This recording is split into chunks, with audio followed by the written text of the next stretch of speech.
इमाम तबरानी ने इस हदीस पाक को लिखा है, हज़रत अब्दुल्लाह इब्न अब्बास रिवायत करते हैं कि एक ग्रोह यहूदियों का बारगाह रिसालत में हाजिर हुआ और अर्ज़ करता है कि हम आपसे चंद सवालात करने आए हैं, और वो सवाल जितने भी हम करेंगे उनके जवाबात अल्लाह का नबी ही दे सकता है।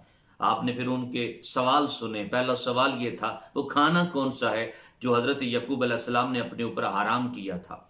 मर्द के पानी के बारे में बताएं कि उससे आगे लड़की और लड़की कैसे पैदा होते हैं। तीसरा सवाल उन्होंने किया कि ये बताएं कि नबी का अपनी कौम में मकाम कितना बड़ा होता है। आपने सवाल सुने, फिर जवाबात इरशाद फरमाया तुम्हें मैं अल्लाह की कसम दे के पूछता हूँ, बताओ हजरत यकूब क्या बीमार नहीं हुए थे?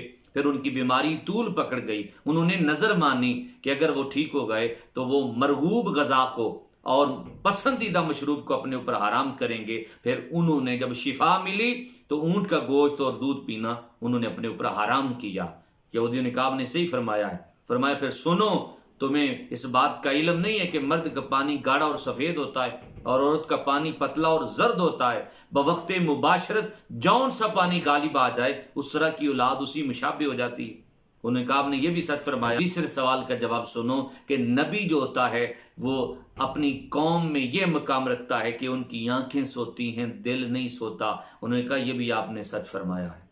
किसी शायर ने क्या खूब कहा कि हर इब्तदा से पहले हर इंतहा के बाद ज़ाते नबी बुलंद है ज़ाते खुदा के बाद, और दुनिया में एहतराम के काबिल हैं जितने लोग, मैं सभी को मानता हूँ मगर मुस्तफ़ा के बाद।